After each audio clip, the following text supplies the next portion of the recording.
자, 이제 아직 요 frequent enter point는 이제 extract 그다음에 move 거기까지 안 돼 있는 버전인데 우선 여기서 등장하는 임시 변수들은 total price, 아니 임시 변수라보다 지역 변수들은 total price, frequent rental point, result, this price 뭐 이런 등등이 있습니다. 우선 우리는 이 this price를 제거를 해보겠습니다. 이 this price는 여기서 계산이 되고 여기서 두 군데서 사용이 되고 있습니다. 그래서 이 경우에도 이클립스에서는 리팩토링 해주는 그 방법이 있습니다.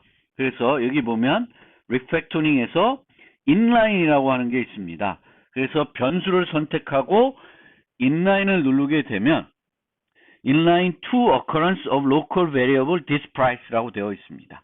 그럼 누르게 되면 그 변수가 사라지고 원래 this price 썼던 위치에 rental.getCharge가 로 바뀌었습니다.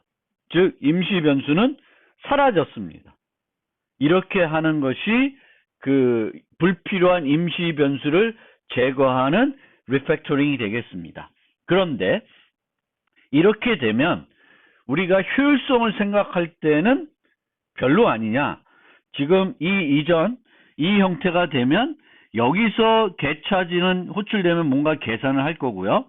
그래서 그 값을 thisprice가 유지할 것이고 이 두 곳에서 그 계산된 값을 사용하기만 하게 되겠습니다.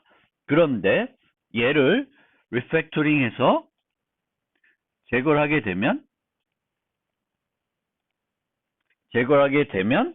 어떻게 돼요? 제거하게 되면 두 번 호출하게 되죠. 함수를 두 번 호출하고 또 그 두 번 호출한다는 것은 거기서 똑같은 계산을 중복한다는 의미가 있습니다. 그런데 어떤 게 더 바람직하냐? 그거는 뭐 제 옛날 기준이면 당연히 그 임시 변수를 써야 한다고 말씀드렸을 것 같은데 또 리팩토링이라는 측면에서 보면 임시 변수들이 없는 것이 더 깔끔할 수는 있습니다. 코드의 간결성 측면에서는. 그리고 최적화는 이 최적화가 정말 문제가 되냐 안 되냐는 거는 그 다음에 조금 살펴볼 필요가 있고 정 문제가 되면 원상복귀할 수도 있는 거죠. 그런데 이 응용에서는 이 효율성이 큰 영향을 주는 요소라고 보기는 어려울 수도 있습니다. 그래서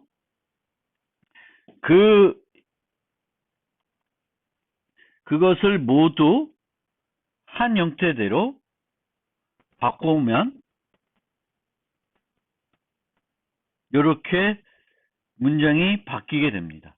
즉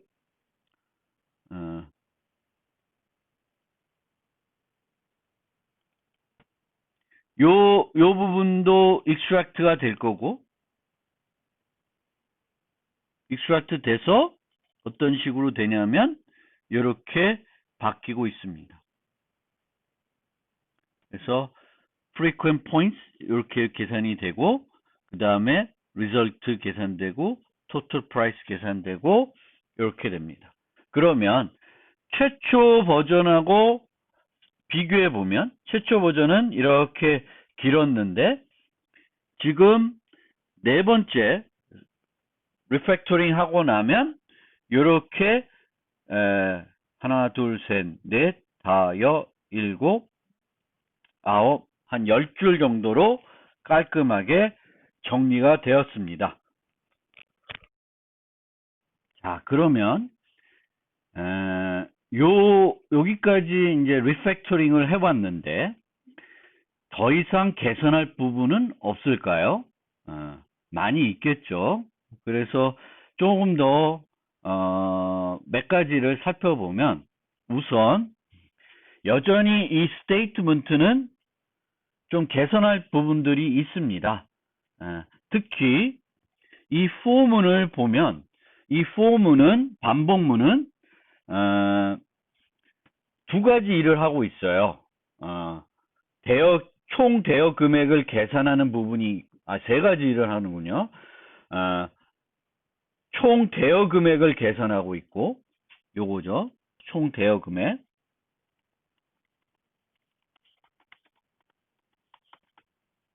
그리고 총 적립금, 적립 포인트를 계산하는 부분이 있고요. 그리고 각 대여마다 출력 정보를 만드는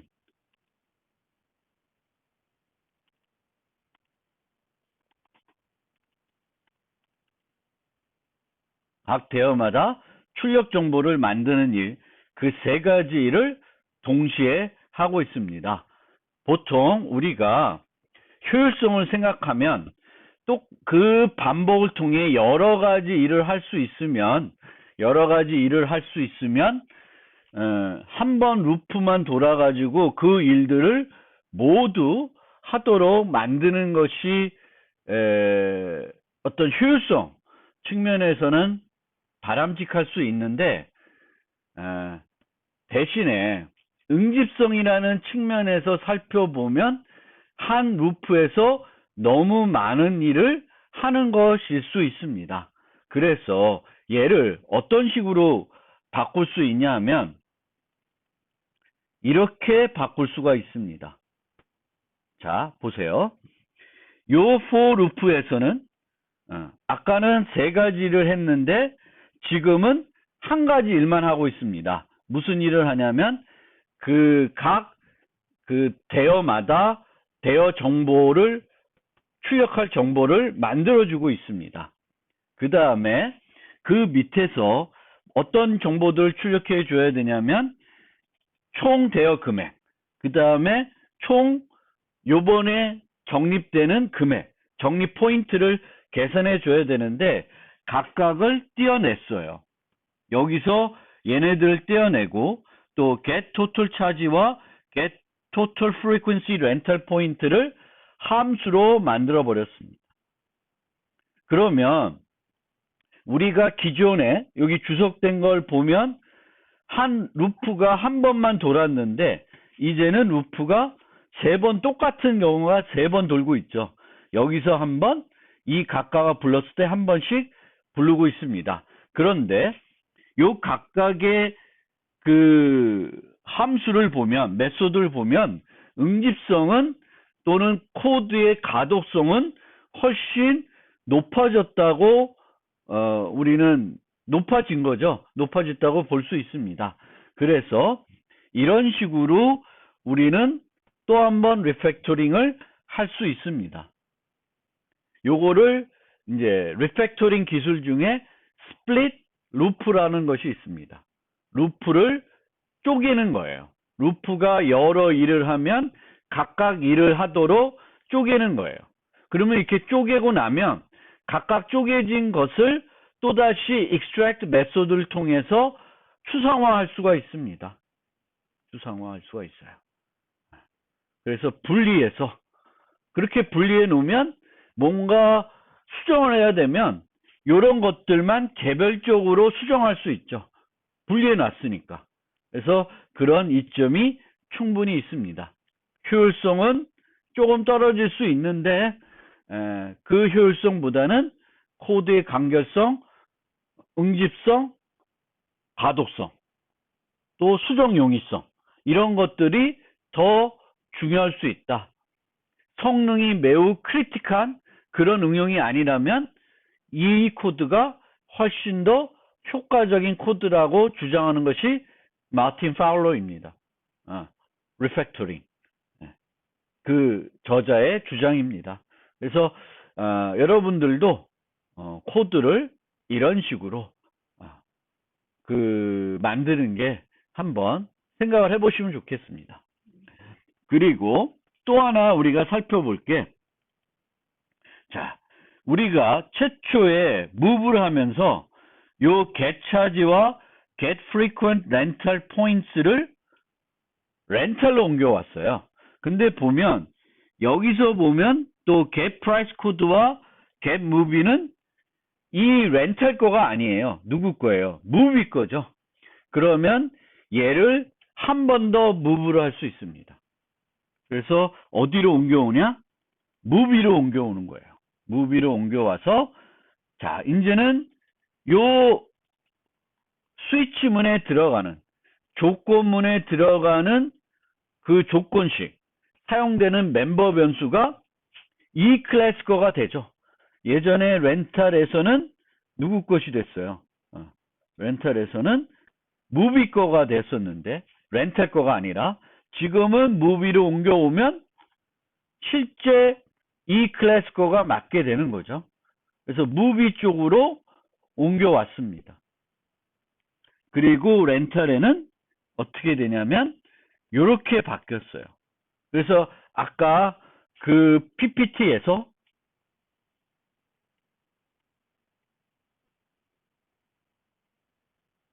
기존 클래스에서는 단순 위임 호출을 유지하거나 완전히 제거할 수 있다 했는데 요걸 보면 이제 여기 있던 거를 무비로 옮겨가면서 여기에는 단순 위임하는 형태로 클래스가 구성이 되어 있습니다.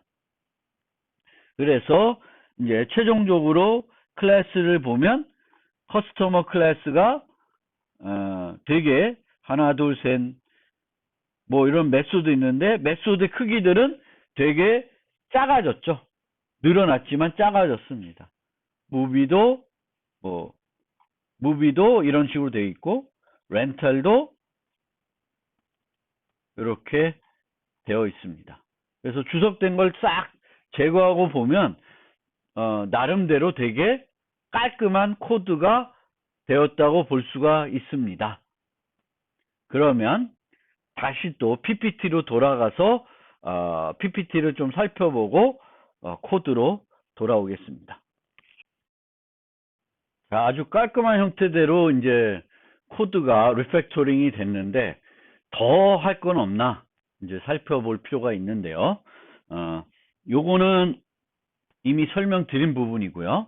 그 다음에 보시면은 객체 지향에서는 조건문 대신에 다양성을 활용한다고 되어 있습니다.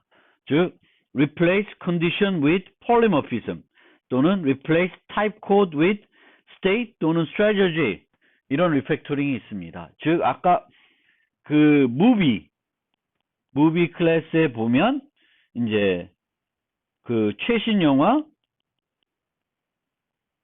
일반, 아동 이 세 종류에 따라 대여 금액 또 적립금, 적립 포인트 계산이 달라지죠.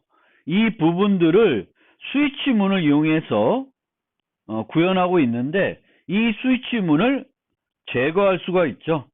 다양성을 이용해서.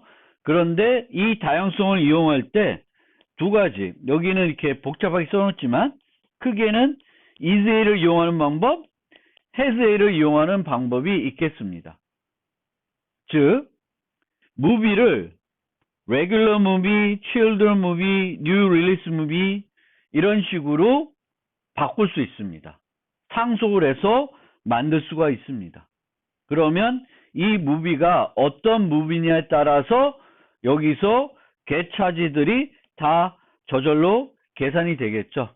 또 다른 방법은 hasA로 얘를 이 getCharge 요걸 계산하는 방법을 전략화할 수도 있습니다. 인터페이스여서 어떤 것이 더 바람직하냐? 그거는 되게 따지기 어려울 수는 있는데요. 어쨌든 두 가지 방법이 있다. 그 방법들을 한번 코드를 보면서 살펴보고자 합니다. 자,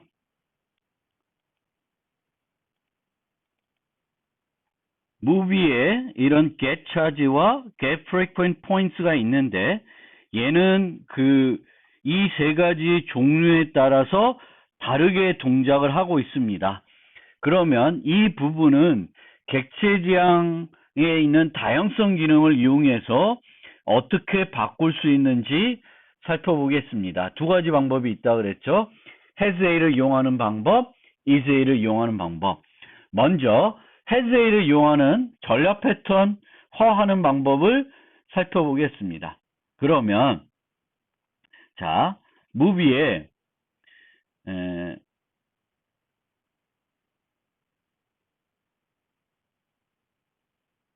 price code라고 하는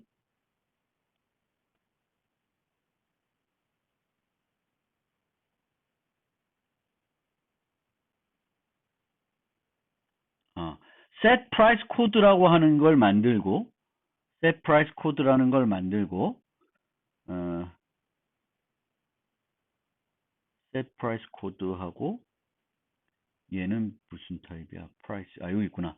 price라고 하는 타입을 새로 만들었습니다. 그래서 price라고 하는 인터페이스를 만들어서 get charge하고 get frequent points라고 하는 인터페이스를 만들었고요.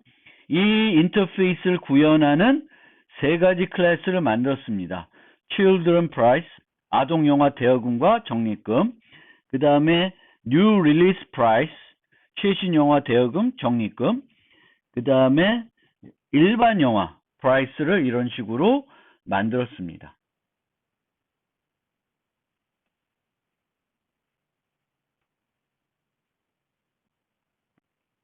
그렇게 되면 이제 무비에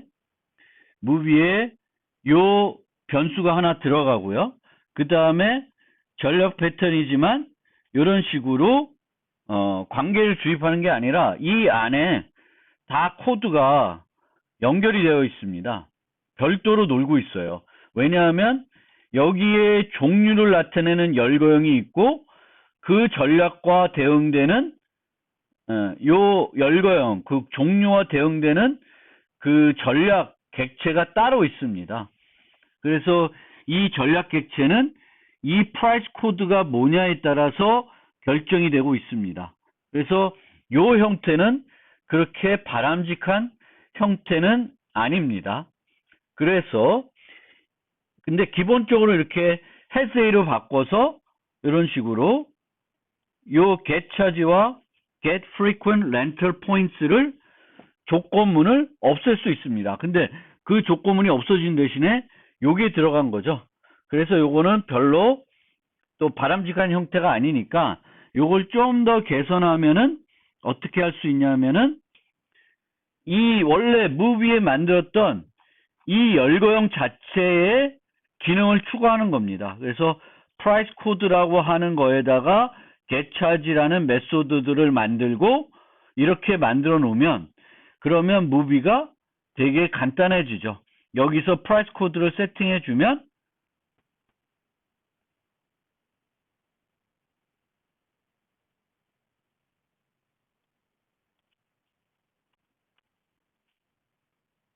필요 없죠.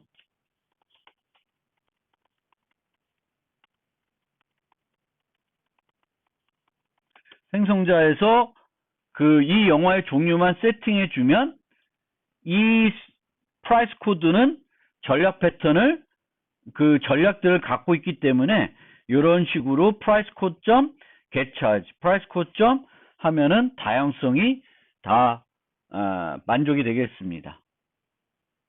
그래서 요 형태가 이제 무비가 이렇게 원래 요 형태에서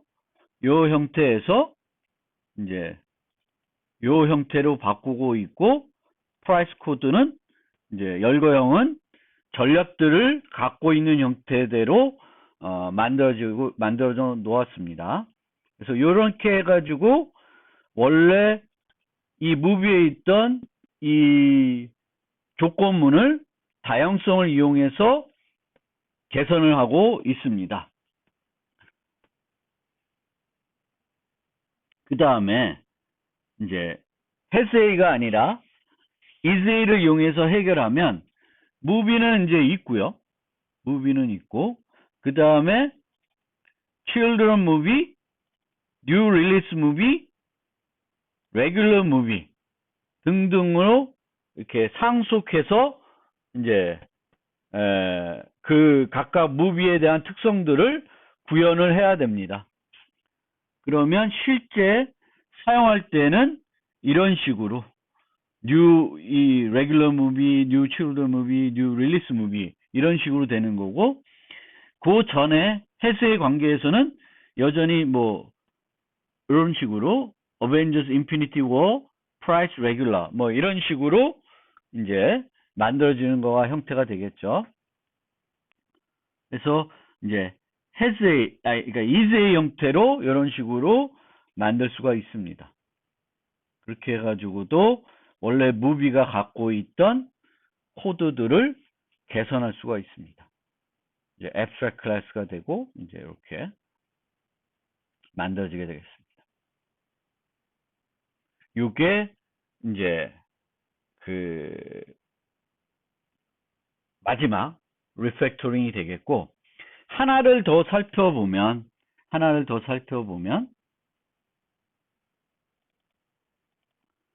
원래 커스터머에서는 마지막으로 리팩토링한 형태는 이런 형태가 됐습니다. 그래서 반복문을 이용해서 구현하고 있는데, 요거를 이제 자바 8부터 나온 스트림 라이브러리를 만약 이용해서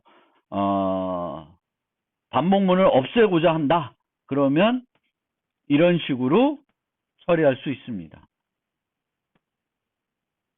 그래서 반복문을 제거하고 있죠. 그래서 렌터를 그 차지로 매핑해서 다 더하고, 얘도 이렇게 해서 다 더하고, 여기는 그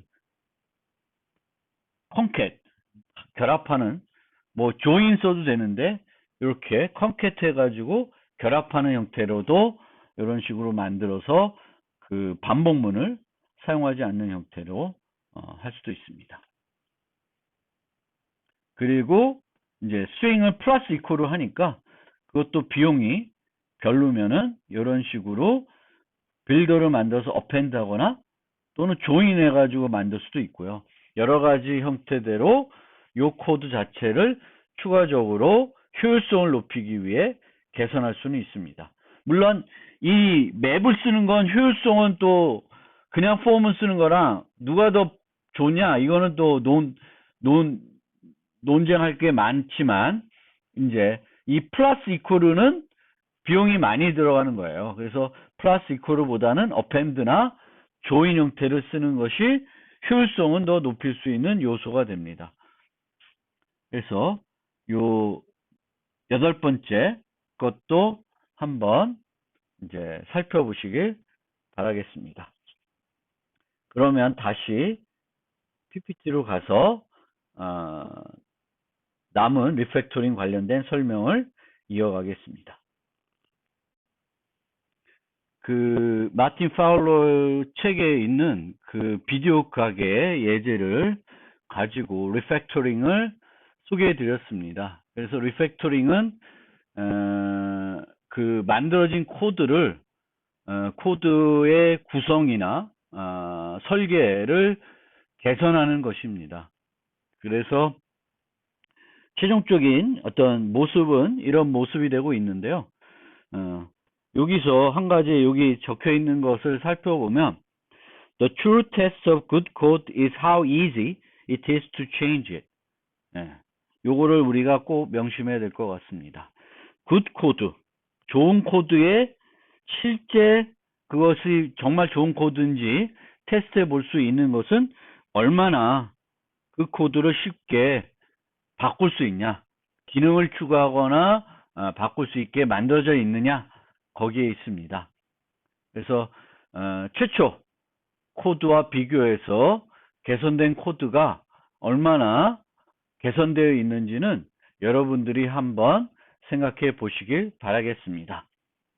그러면 몇 가지 리팩토링 방법들을 소개해 드리겠습니다. 첫 번째 방법은 우리가 이미 썼던 리팩토링입니다. 그래서 split loop refactoring. 그래서 한 루프에서 여러 일을 할 경우에는 이렇게 나눌 수 있다. 그래서 한 루프를 통해 계산할 수 있더라도 서로 다른 일이면 분리하는 것이 바람직하다. 수정이 필요할 때마다 두 가지 모두를 이해해야 된다. 그리고 성능 최적화는 컴파일러에게 뭐 이렇게 얘기하기도 하는데, 성능 최적화가 필요하면 그거는 또 다르게 검토해 볼 필요가 있는 것이다. 그래서 split group refactoring이 되겠습니다. 그리고 이렇게 나누게 되면 이 부분과 이 부분을 또 분리해낼 수도 있죠. 별도 함수로 또 모듈화 할 수도 있습니다.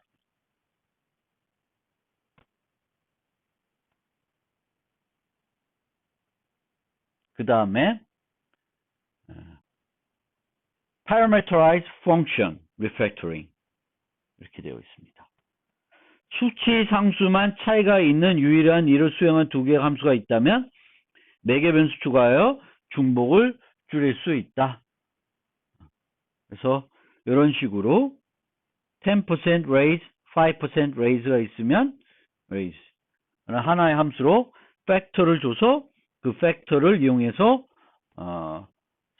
새롭게 그 연봉을 계산하면 되겠습니다. Parameterized function refactoring. 이게 또 하나 예가 되겠고요. Remove flag argument. 그 함수에 flag argument가 있으면 제거해라. 그래서 여기 보시면 요 name이 height면 height를 바꾸고 width면은 width를 바꾸는 뭐 그런 형태가 되면 뭐 이렇게 코딩하는 경우는 별로 없겠지만 어쨌든 이런 식으로 set height, set weight 이렇게 하는 게 훨씬 가독성도 높고 응집성도 높다.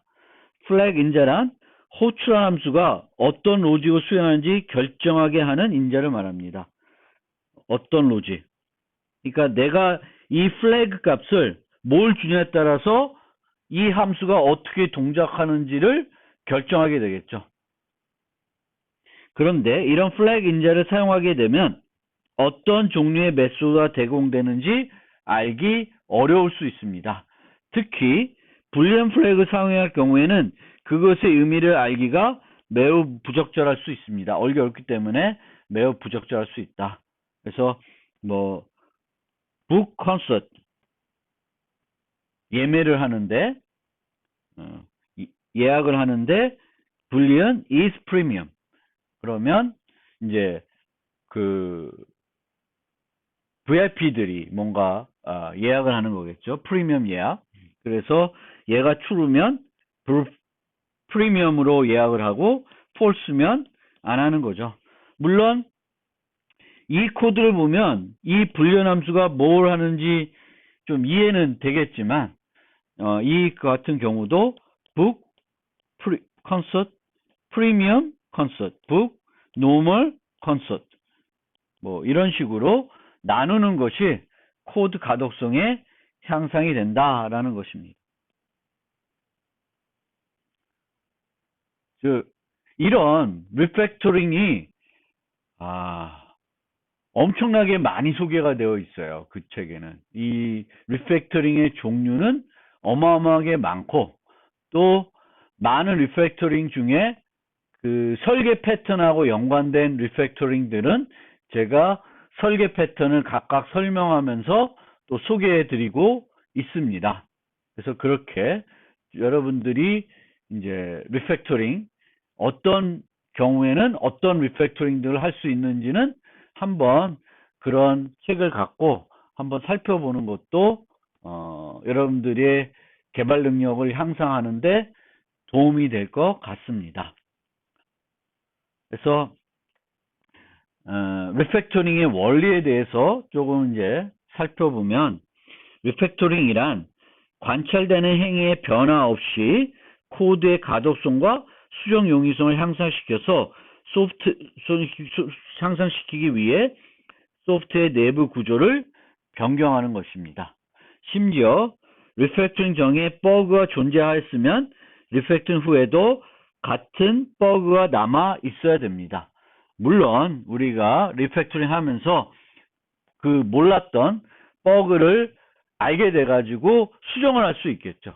그런데 그 전에 그런 버그가 있었다는 걸 몰랐을 경우에는 리팩토링 하고 나서도 여전히 그 버그는 남아 있을 수 있습니다. 그래서 우리가 버그를 수정하는 그 목적은, 리팩토링 하는 것은 버그를 수정하는 것이 목적이 아니지만 우리가 리팩토링을 하면서 코드에 대한 이해를 높일 수가 있고, 그런 이해를 높이면서 하다 보면 그 코드에 대한 이해가 높아지면 몰랐던 버그도 발견할 수가 있습니다. 그리고 이 리팩토링이라는 것은 성능 최적화와는 다른 것이다. 실제 코드는 더 나빠질 수 있다는데 요거는 좀 잘못된 표현이고요. 코드의 성능은 더 나빠질 수 있다는 것입니다. 그래서 리팩토링을 통한 소프트웨어 개발은 두 가지 햇으로 얘기되는데, 기능 추가, 리팩토링, small change, test, small change, test, 이 리듬입니다. 그래서 그런 형태대로 소프트웨어를 인크리멘털하게 구현하는 것이 요즘 추세입니다. 전혀 설계 없이 하는 것도 아닙니다. 요거는 오해하지 않길 바라겠습니다. 리팩토링을 하는 이유는 네 가지 이유가 있을 수 있는데, 소프트웨어 설계를 향상시키기 위한 것입니다. 그래서 중복 코드를 제거하고 수정 용이성을 향상하는 데 있습니다. 물론 여기 보면 중복 코드 제거인데 중복 호출하고는 좀 다른 의미가 되겠습니다. 중복된 수행은 있을 수 있습니다. 리팩토링 때문에. 그런데 중복 코드는 리팩토링에서는 제거가 돼야 됩니다. 소프트웨어 이해도를 향상할 수 있습니다.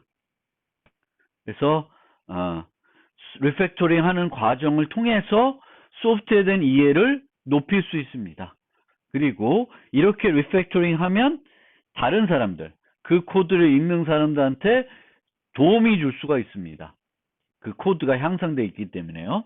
그리고 보통은 이 다음 싸움을 위해서 리팩토링을 해야 된다고 하는데, 가독성을 향상시켜야 한다고 하는데, 보통은 다음 사람이 나일 수 있고 아마 종종 나이다라는 거예요. 그래서 리팩토링을 해야 되는 거고, 버그를 찾는데도 도움이 된다.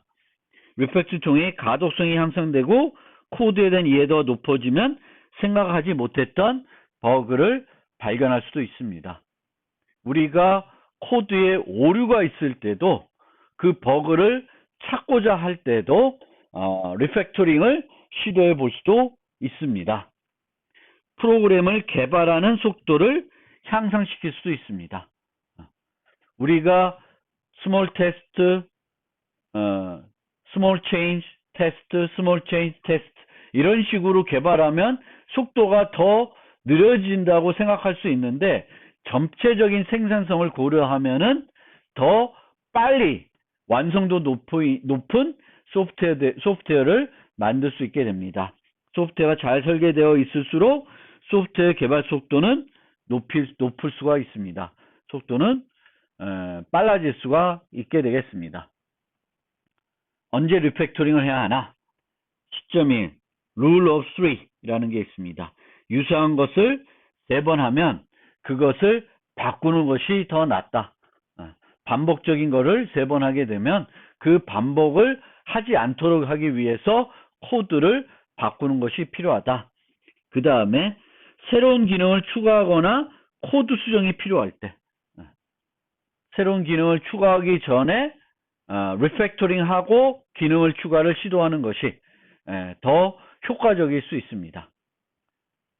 그리고 코드에 대한 전체적인 수정이 필요할 때도 먼저 리팩토링 해놓고 코드를 수정하는 것이 효과적일 수 있습니다. 그래서 comprehension refactoring이라는 건 기존 코드에 대한 이해도를 높이기 위해서 리팩토링 하는 거예요. 코드가 잘 이해가 안 되면 코드를 이해가 되도록 코드를 개선시키고 나서 그 다음 일을 하는 것이 바람직하다. Preparatory Refactoring. 새로운 기능을 추가하기 어려울 때 추가하기 쉽대로 리팩토링 한 후에 추가할 수도 있습니다. 그래서 두 가지 관점이 다 있다. 코드에 대한 이해도를 높이기 위해서 리팩토링, 또 새로운 기능을 추가하기 전에 그 기능을 좀 더 쉽게 추가할 수 있도록 리팩토링 하는 그런 관점에서 그때 리팩토링 해야 된다. 그리고 세 번째, 현재 코드가 문제가 있다고 인식이 되는 순간 이제 리팩토링 할 필요가 있습니다. 요거는 프로그램 개발 원리 중에 보이스카우트 규칙과 마찬가지입니다. 내가 코드를 막 개발하고 있는데 생각해 보니까 저게 문제가 있어요. 그럼 나중에 수정하지 하고 내버려 두고 계속 일을 진행하기보다는 그때 스톱, 저거부터 먼저 하자. 이게 더 올바른 접근 방법일 수 있습니다. 왜냐하면 이것이 누적이 되거든요. 코드라는 건 계속 개발하다 보면 이 개발된 코드는 기존 코드에 영향을 받을 수밖에 없습니다. 따라서 내가 문제가 있다는 것을 인식되는 순간 그 코드부터 먼저 개선을 하고 진행하는 게 좋겠습니다. 또 계획된 리팩토링 할 수 있습니다. 보통 리팩토링은 무계획적인 활동입니다. 이렇게 느낌이 왔을 때 이런 식으로 코드를 추가할 때 이런 식으로 하게 되는데, 그렇게 안 한다 그래도 일주일에 한 번 날 잡아서 하자 리팩토링은, 그것도 안 하는 것보다는 바람직하다. 정기적으로 하는 것이 바람직할 수 있습니다. 다섯 번째, 버그를 수정해야 될 때. 그래서 오류가 있다는 것을 이제 알게 됐어요. 그런데 그러면 이 오류가 있다는 걸 알기 위해서는 그 오류를 발생시킨 코드를 찾아야 되죠. 근데 그 코드가 뭔지도 모르겠어요. 그래서 막 이제 그 디버깅을 해볼 수 있죠. 브레이크 포인트 걸어놓고 막 디버깅 해볼 수 있는데 그거 하지 말고 리팩토링을 해볼 수 있습니다. 코드의 읽기 어려운 부분들, 이해하기 어려운 부분들을 찾아서 고쳐가는 거예요. 그럼 고쳐가다 보면 저 부분이 문제가 됐다는 것을 이해할 수 있습니다. 왜 이 버그가 나타난지에 대해서 정확하게 이해하게 되면 그 버그를 수정하는데 훨씬 유리해질 수 있습니다. 코드에 대한 이해도를 높여야 된다. 버그가 있다는 것은 리팩토링 할 필요성이 있다는 것을 의미할 수도 있습니다. 내가 이해가 안 되는 버그가 있는 거예요. 코드를 만들어 놨는데 내가 뭔가 잘못하고 있는 거죠. 그 잘못이 뭘까? 그 잘못을 이해하기 위해서 코드를 리팩토링 하는 겁니다. 시점 6. 코드 리뷰를 할 때. 우리가 정기적으로 회사에서 개발할 때 코드 리뷰를 해볼 수 있습니다. 자신이 작성한 코드를 검토하는 것이 아니라 리뷰는 개발팀이 함께 하는 것입니다. 나는 내 코드를 이해하지만 동료는 이해가 안 될 수 있어요. 그러면 그것도 리팩토링이 필요하다는 것을 의미할 수 있습니다. 그런데 코드 리뷰는 너무 많은 인원 리뷰하는 것은 효과적이지 않을 수 있습니다.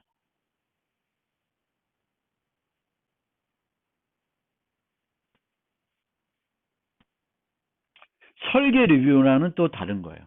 그래서 설계 리뷰는 많은 사람이 해도 좋지만 코드 리뷰, 구현을 리뷰하는 것은 많은 사람이 한다기보다는 소수의 인원이 하는 것이 효과적이다.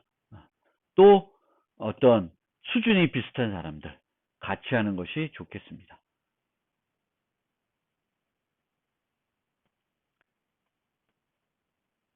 그런데 요 영어를 또 좀 잘 이해해 볼 필요가 있습니다.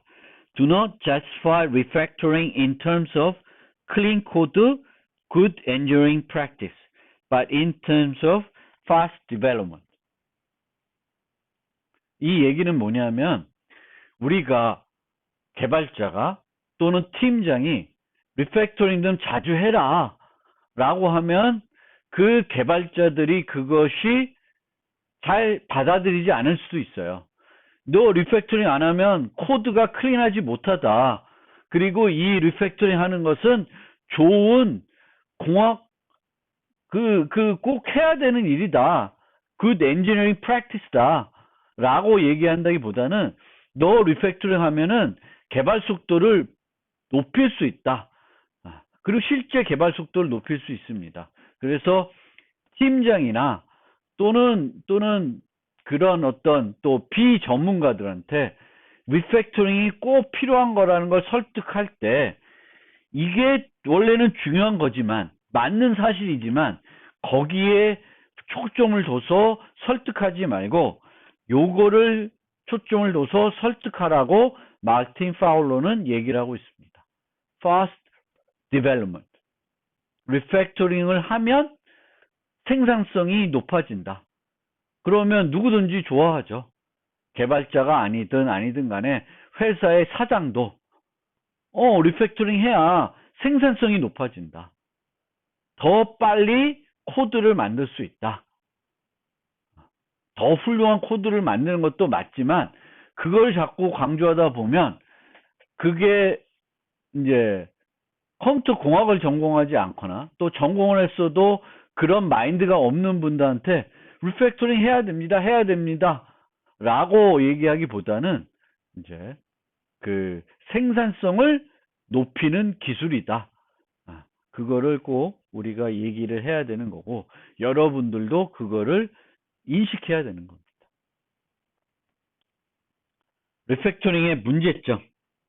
그럼 리팩토링 항상 굿만 있는 거냐? 문제점도 있을 수 있습니다.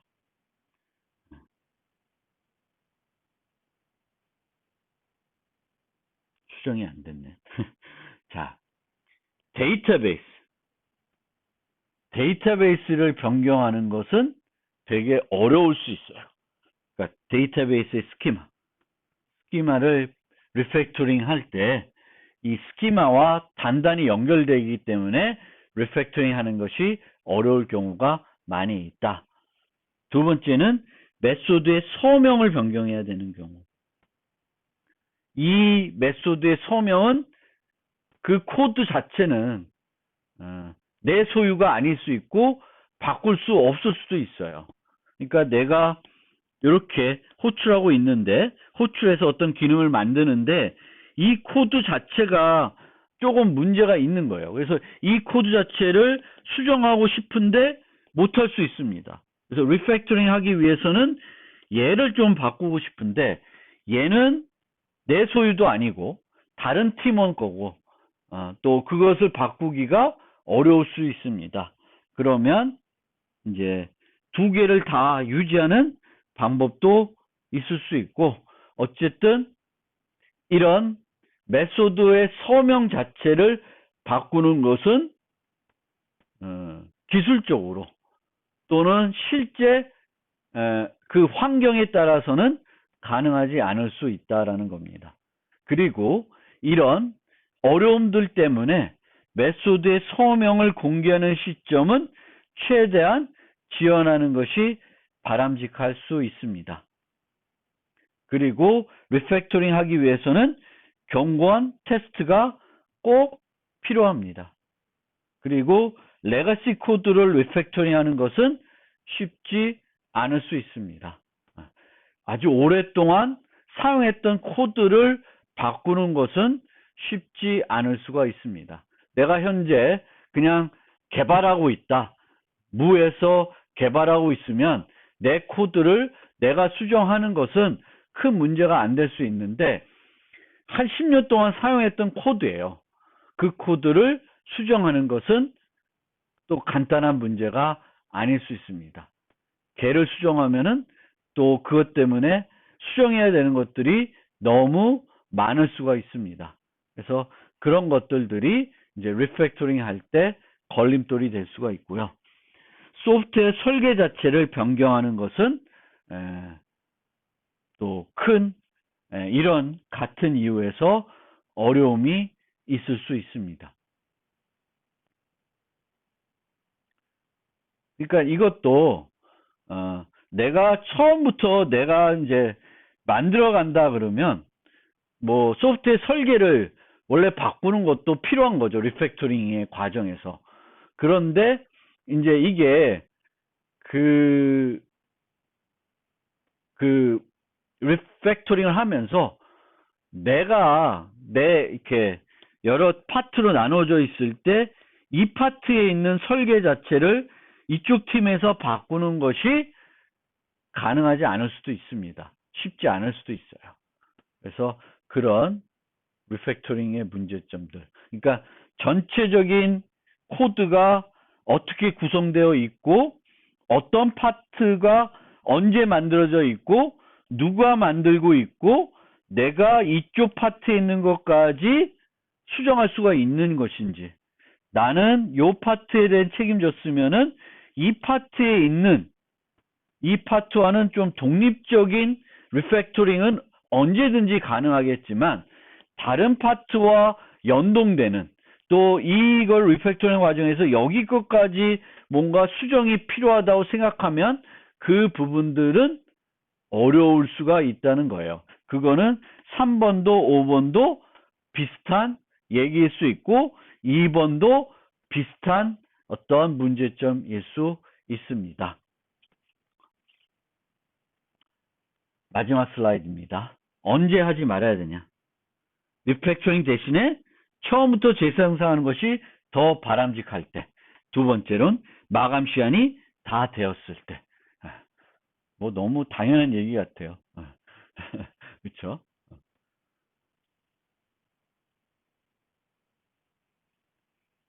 그래서 또 다른 이런 문제에 대한 대안으로 큰 규모의 소프트웨어를 세부 컴포넌트로 나눈 다음에 이제 그 컴포넌트별로 리팩토링 하는 것을 한번 생각해 볼 수 있습니다. 나눈 후 재작성할 컴포넌트와 리팩토링 할 컴포넌트로 나누어 보는 것도 가능할 수 있습니다. 그것보다 아예 그럼 버리고 새로 사자. 그것이 더 좋을 수도 있습니다. 그러면 이것으로 리팩토링에 대한 소개를 마무리하지 않고 예제를 하나만 더 살펴보겠습니다.